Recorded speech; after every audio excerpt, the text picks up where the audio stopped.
¿Qué tal? Mario Arreola, revista Hacia el Espacio de la Agencia Espacial Mexicana. Estamos con el doctor José Refugio Martínez Mendoza de la Universidad Autónoma de San Luis Potosí. Sí. Estás escrito aquí, adscrito, perdón. José Refugio, platícanos un poquito de ti, tu doctorado, cuál es tu especialidad. Sí, bueno, yo egresé de la Escuela de Física de la Universidad Autónoma de San Luis Potosí a finales de los 70 y con la intención de seguir relacionado con el área de la electrónica, que fue como el objetivo con el que entré a física. Fui a realizar una maestría en física del estado sólido a Puebla, en la Universidad Autónoma de Puebla, el Departamento de Física del Estado Sólido, que es el antecesor inmediato de lo que ahora se conoce como Instituto de Física Luis Rivera Terrazas de Puebla. Yo estuve allá en la primera generación que abrieron a nivel nacional. Luego tuve que regresar aquí a San Luis. Terminé la maestría, pero no me presenté en el examen de grado. Mi asesor, Jesús Reyes, tuvo un accidente de aviación en camino de trabajo a Los Ángeles en el 84. Él fallece en ese accidente y yo ya estoy incorporado como profesor aquí en la todavía Escuela de Física, e inmediatamente después se convierte en Facultad de Ciencias y empiezo a continuar de nuevo mi maestría en física ahora, pero orientado a la cuestión de estado sólido, que también se desarrollaba aquí en San Luis Potosí, y volví a hacer mi maestría en cosas relacionadas con materia condensada, física del estado sólido. Y combinando mis actividades de docentes con las actividades de formación, ya en 1996, o sea, es un proceso muy lento, ingreso nuevamente al doctorado en física en la Universidad Autónoma de San Luis Potosí nuevamente, en el área de materiales, básicamente, ingeniería de materiales, estudiando propiedades que tienen los vidrios preparados mediante el método Sol-Gel.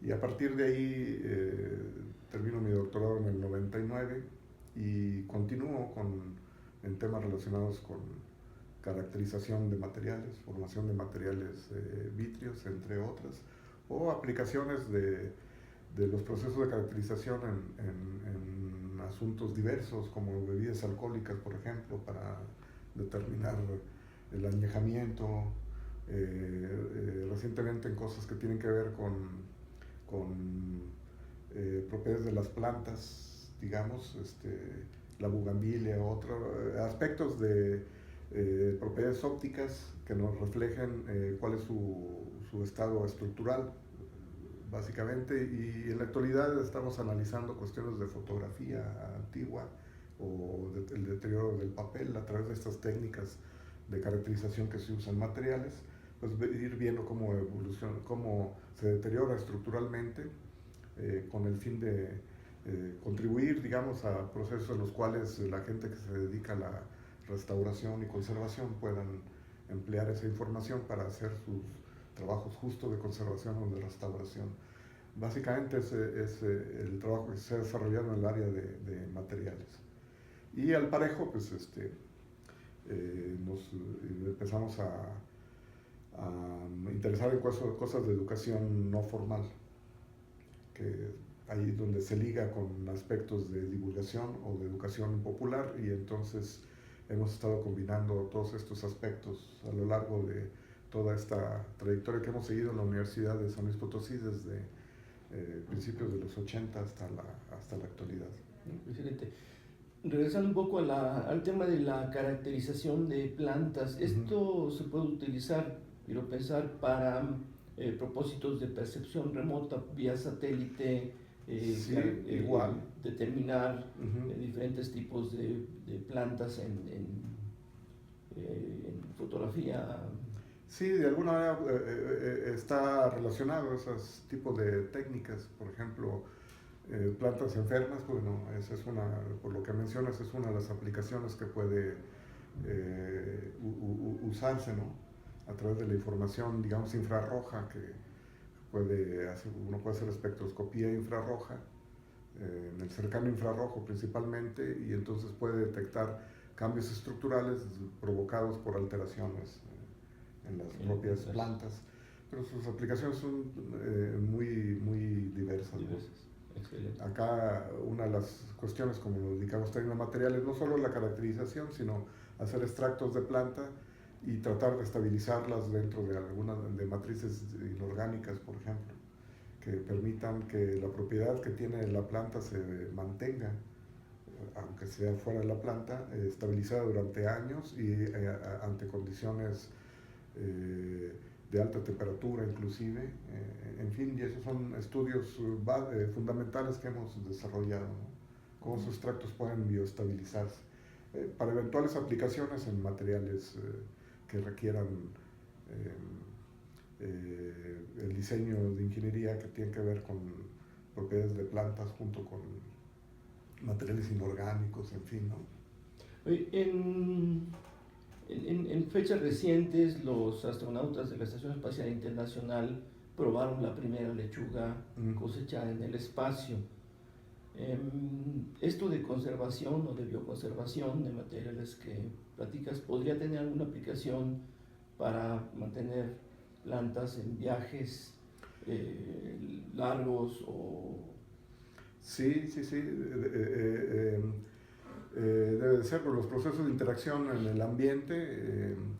Las plantas han evolucionado justo bajo esos procesos de interacción. Si se cambian las condiciones, la cuestión estructural podría cambiar. Entonces, entender la estructura orgánica, digamos, de las plantas, pues es vital para poder diseñar, digamos, o su crecimiento en condiciones diversas, ¿no? Condiciones distintas. Eso tiene que ver con la estructura que tienen las propias plantas, y este tipo de experimentos pues todavía están, digamos, los que tienen que ver con cuestiones fuera de nuestra atmósfera, de nuestro campo gravitacional, pues están en curso, o sea, por las condiciones de desarrollo espacial y debe de dar resultados sorprendentes, ¿no? El comportamiento debe ser completamente distinto, ¿no? Interesante. Pues una de las cosas que nos trae aquí contigo, además de saludarte y conocer más de tu trabajo, ha sido que tú has hecho la biografía de Candelario Pérez Rosales, del maestro, pero además has escrito otros libros. ¿Cuántos libros tienes publicados? Pues hemos publicado 7 libros y digamos 5 están relacionados con cuestiones de historia de la ciencia, pero digamos más en el terreno de la divulgación. O sea, hemos visto que para hacer divulgación de la ciencia un elemento importante y más cercano a las cuestiones culturales es la propia historia de la ciencia.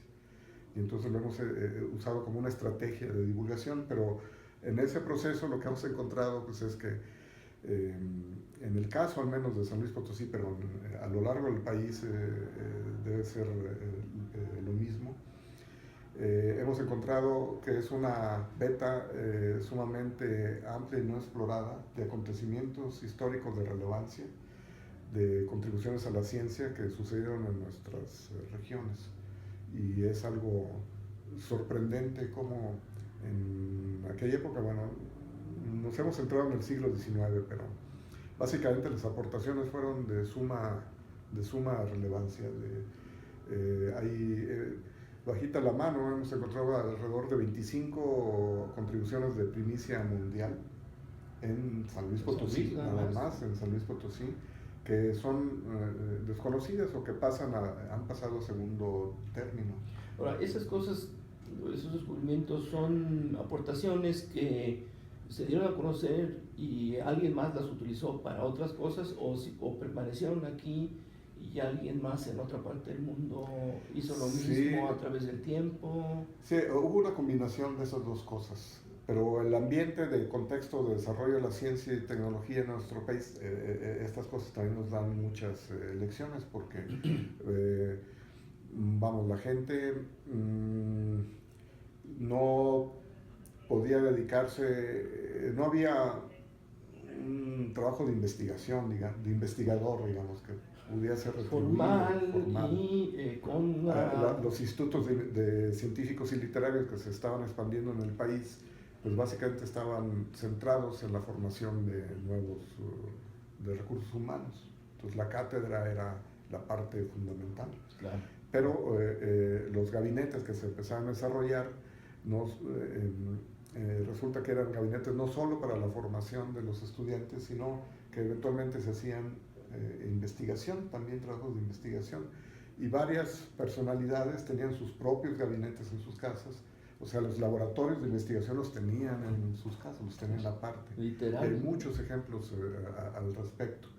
Y este proceso de construcción de equipos inclusive y de desarrollo de sus propios laboratorios propició que se desarrollaran investigaciones y descubrimientos de suma relevancia. Podemos citar bastantes. Uno de los personajes que estudiamos es Francisco Javier Estrada. Francisco Javier Estrada nace en San Luis, pero se forma como farmacéutico en la Escuela Nacional de Medicina, pero su interés era la física y siempre lo manifestó de esa forma. Entonces él trabajaba en cuestiones del electromagnetismo y resulta que él fue uno de los primeros que pudo fabricar un motor eléctrico a nivel mundial, porque los dínamos que se estaban trabajando en la década de los 60 tenían que resolver varios aspectos técnicos y él lo resolvió en el sentido de que logró que funcionaran como motores. Y eso fue en 1868. Y hay registros, y esos registros se hacen a nivel de periódicos normales. Hay quienes dicen, bueno, ¿por qué no publicaban? No era la intención de ellos publicar, no la intención de ellos era poderlos aprovechar económicamente para subsistir, y entonces lo manejaban a nivel de patentes, etcétera, o de desarrollos en apuntes, en memorias técnicas, que desgraciadamente algunas están desaparecidas. Bueno, ¿esto fue a la par de lo que hizo Faraday o fue después? Sí, Estrada trabajaba más en los aspectos prácticos, técnicos. Él construyó ese motor. Lo mandó a construir a Francia y en poco tiempo empezaron a surgir los motores allá en Francia por Grame. Sí, ese es. Las crónicas de la época sí lo apuntan, de que cuando se da a conocer la máquina de Grame, que es un motor eléctrico, 4 años después que la manda a hacer Francisco Estrada a la casa de Breguet en Francia, resulta que dicen que era idéntica, solo que en vez de ser eje horizontal era un eje vertical. Entonces el mito también luego empieza a hacerse presente, pero él resolvió esas cuestiones. Pero no solo eso, se lo propició que en 1877 pudiera tener los primeros experimentos de alumbrado eléctrico en México. De hecho, en toda América, en todo el continente americano. Fueron los primeros, lo realizó Francisco Estrada en el edificio central de la universidad, en el actual edificio central. Lo iluminó por completo en 1877, aprovechando un dínamo que trajeron de Europa, que es una máquina de Grame, pero aprovechando el modelo que tenía Estrada aquí ya en San Luis. Hicieron esos experimentos de alumbrado eléctrico en 1877 y el desarrollo de lámparas de arco, ¿no? Que ya había en aquella época, pero que ellos tuvieron que desarrollar. Y eso le permitió tiempo después tener los primeros experimentos de comunicación inalámbrica a nivel mundial. Francisco Estrada lo hace en 1886. Entonces no fue Marconi. Y patenta, falta hacer esos estudios, Sí, estudios técnicos. No hemos podido encontrar las memorias de Estrada, donde él tenía que apuntar para hacer una especie de arqueología instrumental. Entonces, él planteaba cómo hacer los instrumentos, porque había otra característica en Estrada, que él fue atacado de ataxia locomotriz.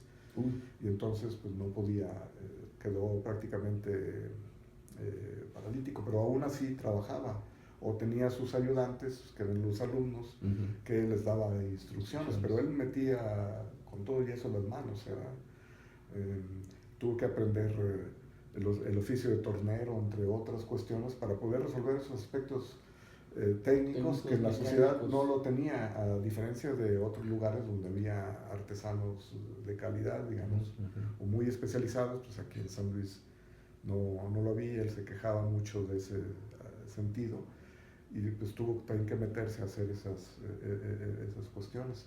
Y entonces uno empieza a encontrar muchas contribuciones de relevancia que son desconocidas, ¿no? Y hay otros personajes. Era una situación muy rica, ¿no? Hay una sociedad Estrada. Sí, de hecho la sociedad en la que nosotros canalizamos nuestras actividades lleva el nombre de Francisco Javier Estrada, para rendir tributo al desarrollo que él hizo en ciencia, siendo farmacéutico, pero principalmente en física. Es un tributo a su legado también, Francisco Estrada. Y hay más personajes. Pedro Garza es un personaje que descubrimos también por ahí en nuestras indagaciones, y que resulta que es el primer físico que obtiene su doctorado en el país. Lo obtiene en Alemania. Él estudió aquí en el Instituto Científico. Su papá viene de Monterrey, bueno, de Nuevo León, pues, en Montemorelos, de esos lugares, pero él se desarrolla aquí en San Luis. Y terminando su educación primaria, prácticamente parte a realizar su educación secundaria a Europa, en la Universidad de Göttingen, en Gotinga, y él obtiene su doctorado en filosofía, como así se le llamaba, pero haciendo estudios de materiales en física, y estudió al lado de los grandes matemáticos en la Universidad de Gotinga, ¿no? Es uno de los herederos de Gauss, entre otras personas. Entonces él viene a San Luis muy joven, 24 años, y empieza a contribuir al desarrollo del Instituto Científico, dando cátedras de geometría sintética, y se dedica mucho a las cuestiones de matemática, pero tiene toda la habilidad de la preparación en física. Él estudia materiales emisotrópicos, que le llamaban en aquella época. Son nombres que a lo mejor no se usan en la actualidad, pero allá en Alemania, en donde él estudió, eran muy dados a hacer, a definir nuevas palabras para nuevos conceptos, porque trabajó con Listing, que era un físico, pero que fue el que desarrolló cuestiones de topología, por ejemplo. Y entonces el nombre de topología pues viene de allá. Es un invento de una nueva propiedad geométrica. Entonces eran muy dados a eso. Entonces tienes una tesis sobre propiedades emisotrópicas, que tienen que ver cómo se comporta la luz en los materiales. Eso lo estudió Pedro Garza. ¿En qué época? En 1874. Siglo XIX. Sí, siglo XIX. Él muere muy joven, a los 40 años de edad, en la Ciudad de México. Y fue uno de los que creó el Instituto Sonorense, allá en Hermosillo, en 1880, porque el gobernador de aquella época es un licenciado, no recuerdo ahorita el nombre, pero también resulta que estudió en Alemania Derecho, cosas de jurisprudencia, y supongo que ahí se conocieron. Entonces lo invita a hacer el proyecto de creación del Instituto Sonorense, y justo como se estaba haciendo aquí en San Luis, de traer los gabinetes de física y de historia natural, porque Francisco Estrada desarrolla algunos de esos aparatos, él está aquí en San Luis, pero Pedro Garza es el que se encarga de traer esta instrumentación, que son algunos de los instrumentos que hemos rescatado de ese gabinete que tenemos en el Museo de Historia de la Ciencia. Unos que construyó Francisco Estrada aquí en San Luis para los jóvenes. Desgraciadamente no tenemos los aparatos, modelos que él tenía en su casa, y el resto de los gabinetes los trae Pedro Garza cuando llega de Alemania aquí a San Luis Potosí, y hace lo mismo después en el Instituto Sonorense. Era un proyecto académico bastante ambicioso que no prosperó, y pues allá está, como dicen los mismos de Sonora, después era un desierto muy atrasado en estas cuestiones, y él estaba tratando de imponer un instituto de vanguardia donde todos los profesores los estaba trayendo de Estados Unidos y del extranjero prácticamente. ¿En qué ciudad? Pues en Hermosillo. En Hermosillo, claro. Eso no funciona. Hay un rechazo social inclusive en aquel proceso, porque pues, cursos en otros idiomas, en un lugar donde la gente no estaba todavía preparada en cuestiones de educación secundaria, como se le llamaba en aquella época, y pues se aborta aquel trabajo, regresa nuevamente a San Luis y contribuye con Estrada iluminando la primer calle iluminada que hubo en el país. Porque ellos tenían, porque Listing en Gotinga también se dedicó, aparte de contribuir al desarrollo de la física y la matemática en la Universidad de Gotinga, a participar en la iluminación de la ciudad. Entonces estaban familiarizados con esas cuestiones. Con el reto, porque... Con el reto, sí. Es un reto. Sí, y entonces la calle, él daba servicio eléctrico, estamos hablando de 1877, al gobierno del estado, y entonces iluminaba la calle que estaba fuera del Palacio de Gobierno, y duró iluminada hasta que se agotaron se echaron a perder los focos, pues se fundieron. Prácticamente siempre estaba iluminada, y fue también de los primeros que se incorporó en la cuestión de desarrollo industrial. Puso una fábrica de hielo aquí en San Luis Potosí, aprovechando esas cuestiones de electrificación. Claro. Pedro Garza después se va a México y da clases en el colegio militar, algo así, no recuerdo ahorita los nombres, y muere allá en la Ciudad de México. Interesante. Entonces todos tus libros tienen que ver con temas de física, de tecnología, de medicina, el desarrollo de las ciencias en general. Medicina, algo. Medicina, sí.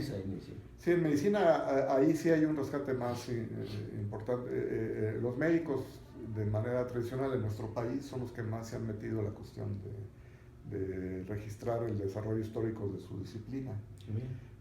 Incluso en México, si uno habla de la Facultad de Medicina, etc., tiene su departamento de historia. Eso se da en muchos lados. Yo sé que hay investigadores en medicina que se dedican de lleno a la cuestión de historia de la medicina. Y ellos en esa disciplina sí han tenido esa labor más constante, y entonces información sobre el área de la medicina sí hay más información más registrada, y en el caso de San Luis igual, ¿no? Pero ahí sí ya nos hemos basado en las obras que los propios médicos han ido sacando, y nosotros lo que hemos estado haciendo es esos desarrollos en el área de medicina, cómo influyeron en el resto de las disciplinas, porque muchos, como el caso de Estrada y algunos otros, estudiar medicina o farmacia como manera de poder vivir, digamos. Claro. Pero sus intereses eran en otras disciplinas. Un médico, por ejemplo, Gregorio Barrueta, se dedicó también a la física, pero se dedicaba a la historia natural. Se encargó del observatorio meteorológico, por ejemplo, de la universidad. pero su área de desarrollo era la medicina. Entonces los médicos por lo regular hacían otras cosas. Y curioso que, y aquí se registra en este libro de los creadores de la física, donde la participación de los médicos es bastante intensa, porque se dedicaban a la medicina, pero tenían mucho interés, por ejemplo, en la física. Antonio López, otro de los médicos, se convierte en un divulgador importante de los rayos X, por ejemplo. San Luis también se considera cuna de la radiología en Latinoamérica. Los primeros tomas, digamos, de rayos X, meses después que las descubre Röntgen, se hacen aquí en San Luis Potosí. ¿Por qué se hace eso? Porque ingenieros que habían estudiado con Francisco Estrada, con todos estos personajes, se encontraron en Alemania en aquel momento y ellos sabían del asunto, o sea, conocían los aparatos. Entonces, y tenían aparte el poder adquisitivo. Entonces, los ingenieros Espinosa y Cuevas, Luis Espinosa y Cuevas, pues compra todo un equipo, pero él los conoce, o sea, estaban familiarizados con el carrete de Rumhor, con los tubos de Crocs, todo eso, pero él compra todo el aparato, se lo trae aquí a San Luis, sabe cómo operarlo, porque lo ha realizado ya en el Instituto Científico o en el gabinete de Estrada, y empiezan a hacer inmediatamente aplicaciones, experimentos con rayos X, pero Antonio López, un médico, empieza a hacer conjeturas de lo que podría ser de aplicación de los rayos X. Estamos hablando de meses después de que entonces se desata toda esta cuestión de ver el hecho de ver hacia el interior de la materia, qué le puede traer en otras áreas como arqueología, física, medicina. Y entonces empiezan a plantear posibles usos, y los escritos de Antonio López, que los registran en los periódicos, pues se convierten en los primeros trabajos también de divulgación, que propicia después que los médicos empiecen a utilizar ya los rayos X en investigación en medicina. No solo las tomas de los huesos y cosas por el estilo, para extraer balas, por ejemplo, específicas, o resolver problemas médicos que tenían que ver con los huesos en aquel momento, sino los primeros trabajos de arteriografía, por ejemplo, donde inyectaban mercurio en las arterias, sí, pero en cadáver lo hacían. Y entonces los primeros registros de arteriografía con el uso de rayos X se dan en 1897 también aquí en San Luis por los médicos. Entonces todo eso desata todo un desarrollo importante. Eso nos habla que había un desarrollo de conocimiento importante. Y qué interesante, ¿no? Que San Luis haya sido la cuna de todo esto. Porque no es nada más la física. No. Así y luego aplicación de la física a la medicina, como es los rayos X, etcétera, ¿no? La mecánica, la electricidad. Sí, y ese era el ambiente que generaban todos estos personajes que coincidieron en esa época y que empezaron a hacer todo un caldo, digamos, de cultivo bastante importante, que luego se suspendió entrando el siglo XX por cuestiones de las revueltas sociales que tuvieron que incidir, porque, digamos, la Facultad de Ingeniería de San Luis Potosí ha celebrado recientemente sus 70 años de existencia, pero la Facultad de Ingeniería como tal, estos personajes como que me refería a los Espinosa y Cuevas, egresan de la Escuela de Ingeniería en el siglo XIX, en 1870, 76 por ahí.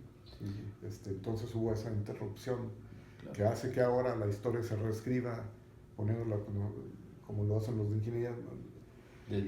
Nosotros somos del 70 para acá, o sea, lo que es la época moderna, pero toda esta cuestión de antecedentes son lo que ha nutrido, y por alguna razón... La prehistoria, entonces. Sí, se puede decir, y toda esta cuestión ha quedado un poco de lado, y nosotros metiéndonos con cuestiones de tratar de hacer difusión, pues hemos quedado capturados en estas cuestiones de historia, y entonces nos hemos convertido en hacer divulgación, pero de la historia. prácticamente, Pues pero eso nos ha nutrido a nosotros también bastante. Pues es un rescate importante porque Sí. es el conocimiento del origen Sí. de la cultura de aquella época, ¿no? Uh-huh. Y Que da pie a lo que después siguió. Sí, y al análisis actual de nuestras instituciones. Uh-huh. Eso, consideramos que aporta, esto no se da, ha sido un proceso continuo, uh-huh, aunque no haya esas interrupciones. Hablabas de un museo de historia de la Sí. ciencia. Ese museo... Ahorita está en pausa. Todos los vestigios instrumentales que logramos rescatar, decimos que rescatamos de la basura. En algunos casos así es. En algunos casos así, definitivamente así es, pero ya son de desecho, nosotros los volvemos a rescatar y los estamos conservando. Instalamos un museo en San Luis Potosí de manera particular a través de esta sociedad de Estrada en el 2006. Es el primer museo que hay en la ciudad especializado en estas cosas. Es antes que el laberinto. Y a través de este museo, era un museo activo, claro, es de contemplación de estos aparatos, pero son aparatos vivos porque nos permiten hacer todo este contexto histórico. Sí, sí. Y íbamos en ese proceso, lo quitamos por un momento, tratando de conseguir ya una casa permanente. No nos funcionó por completo y hemos continuado haciendo las propuestas de creación de museo que iniciamos desde 1988, esas propuestas, y pues las continuamos haciendo. Entonces estamos prácticamente en la misma situación. Ahorita el museo está en stand-by. Posiblemente en la ocasión anterior que viniste estábamos viendo la posibilidad de que se instalara como museo del espacio en el municipio de Soledad. Ya prácticamente iba avanzado el asunto, pero se interrumpió. Recientemente en Soledad, bueno, a nivel mundial se celebra el Día Mundial de los Museos, fue hace poco, y una de las notas justo que salió ahí en Soledad es: Soledad sigue sin contar con un museo, cuando este podría haber sido el primero, y dirigido a estas cuestiones del espacio, porque ahí fue donde se lanzó el primer cohete en México. En fin, ahora estamos experimentando en Potrero, es un ejido en el municipio de Real de 14, está a la entrada de Real de 14. El aspecto turístico ahí a ellos les puede ayudar porque todos pasan a Real de 14 y no hay nada que ver aparentemente en Potrero, pero es una sola calle, pero con edificios sumamente interesantes. Y la idea era poder dar vida a través de este museo. Eso está en suspenso. Ya tenemos allá los muebles que tenemos aquí. La idea es llevar algunos de estos aparatos y empezarle a dar vida, haciendo la difusión histórica que se desarrolló aquí en San Luis Potosí, pero ahora en aquella región. Todos están suspensos. ¿Qué se necesita para echar a andar un museo, además de contar con el capital? No, sí, es que hay, en varios aspectos, paradójicamente en San Luis vamos rezagados en ese sentido, y paradójicamente por todo esto que contamos, pues se veía que tenía un buen desarrollo. Ahora hay un retroceso en el sentido de que cuando se piensa en un museo, se piensa hacer estos grandes museos que a principios de los 90 pues era el paradigma en nuestro país, como Universum, el Museo de Antropología, el Papalote, bueno, sí, esos grandes museos, pero digamos en el terreno de la ciencia, estos más interactivos, los que le llaman de cuarta generación, pues eran los grandes museos, son museos sumamente caros, no que no deben de existir, pero digamos, en la actualidad pueden optarse por museos pequeños y locales, con temas para resguardar y al mismo tiempo darle vida, y no son nada caros porque la materia prima son los propios instrumentos y la investigación que se puede hacer al respecto, y no necesitan más que un espacio pueden ser los propios edificios que están en activo, que cumplieran también con la función de poder exhibir estos aparatos y darle vida activa a la historia asociados con ellos. Eso no es nada caro. Lo que sí es caro es pensar en los grandes museos. Entonces, en la actualidad, como que las instituciones aquí piensan, no, es que hay que hacer un museo grande y eso se lleva tiempo, dinero y esfuerzo. Y esto puede hacerse a la voz de ya con cosas sumamente sencillas. De hecho, ¿no has considerado la posibilidad de una, la llaman crowdfunding, financiamiento popular, es decir, sí, a través de internet? Sí, todo eso está pendiente. No nos hemos metido por completo porque son cosas muy demandantes. Tenemos que combinar nuestras actividades, intereses profesionales, lo que hacemos en investigación, en otras, pues, y los eventos que hacemos de divulgación en educación no formal para los jóvenes, como son el concurso de física y matemáticas, que ahorita está en curso, los de Expociencias, todos esos eventos que ya nos capturaron porque los propios jóvenes nos los exigen ya. Qué bueno. Vengo a inscribirme al concurso, entonces no podemos suspenderlo. Excelente. Entonces, no nos hacen que nos podamos meter por completo. Nosotros trabajamos como entre amigos, digamos, y son grupos muy, muy, muy pequeños. Uh-huh. Entonces, todas estas cosas han quedado pendientes, pero esperemos que cambie un poco este panorama y que estos aparatos son antiguos, pero son aparatos que hablan, tienen una historia asociada que la estamos reflejando en estos libros. Hechos por mexicanos, algunos, sí, otros. Sí, sí. Hay unos construidos localmente muy sencillos, pero de alto valor estético, porque ese es el otro cuestión que tienen. La estética asociada era un asunto importante, ¿no? Mira, no los veis, son bonitos. Pero son instrumentos que hablan porque tienen una historia asociada que hay que hacerla hablar, y sumamente interesante. Bueno, nosotros nos apasionamos con esas cuestiones, y pues es un asunto ahí pendiente que, repito, no sería caro hacer la implementación si nosotros con recursos propios lo hemos hecho en algún momento. Es algo viable, ¿no? Claro, estamos en espera de que pueda suceder. Doctor José Refugio Martínez, muchas gracias por estas palabras, estos minutos. ¿Habría algo que quisieras comentar para cerrar a nuestros lectores de la revista? ¿Un mensaje a los jóvenes?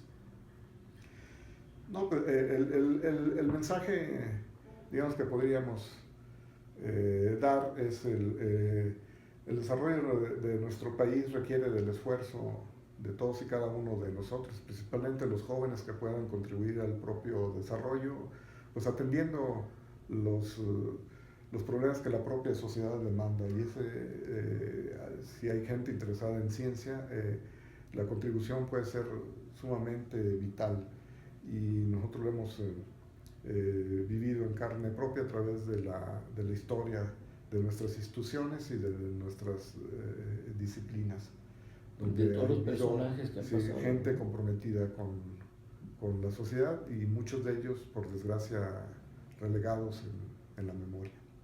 Sí, hombre, qué pena. Muy bien. Doctor, pues muchas gracias. Muy amable por tu tiempo. Muchas gracias a ustedes por su atención y el interés. Vendrá otra oportunidad. Sí. Nos despedimos. Mario Arreola, Revista Hacia el Espacio, de la Agencia Espacial Mexicana. Hasta pronto.